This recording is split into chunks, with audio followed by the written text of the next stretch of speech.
Groups form through a combination of personal, situational, and interpersonal processes. Formation depends on the members themselves. Some people are more likely than others to join together, and when they do, a group is born. Groups also come into existence when the press of environmental circumstances pushes people together rather than keeping them apart. They also spring up sometimes unexpectedly when people discover that they like one another, and this attraction provides the foundation for the development of interpersonal bonds. First, let us ask, who joins groups? The tendency to join groups is partly determined by individuals' personal qualities, including personality traits, sex, social motives, and prior experiences. Personality traits such as extraversion and relationality influence who affiliates with others and who does not. Extraversion is a primary dimension of personality identified by Carl Jung and the Big Five theory of personality. Extroverts are more likely to seek out groups than are introverts. Extroverts tend to be happier than introverts. Individuals who are high in relationality are, in Gladwell's terms, connectors, for they are more attentive to their relations with others. Women seek membership in small, informal, and intimate groups, whereas men seek membership in larger, more formal, task-focused groups, but these differences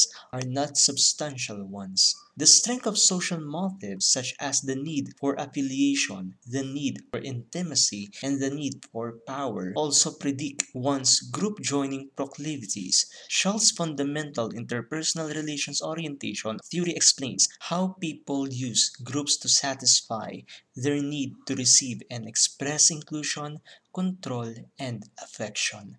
Individuals who are socially inhibited, shy, and anxious are less likely to join groups. Individuals who experience social anxiety feel threatened in group settings. Smith's analysis of group level attachment styles such as secure, preoccupied, fearful, and dismissing indicates that one's anxiety and avoidance pertaining to relationships influence orientation toward groups. Elaboration principle. From a systems perspective, groups often emerge when additional elements or people become linked to the original members. Similarity principle. People like others who are similar to them in some way. In consequence, most groups tend toward increasing levels of homophilia. Complementarity principle. People like others whose qualities complement their own qualities. Schultz identified two key forms of compatibility: interchange compatibility based on similarity and originator compatibility based on complementarity. Reciprocity principle.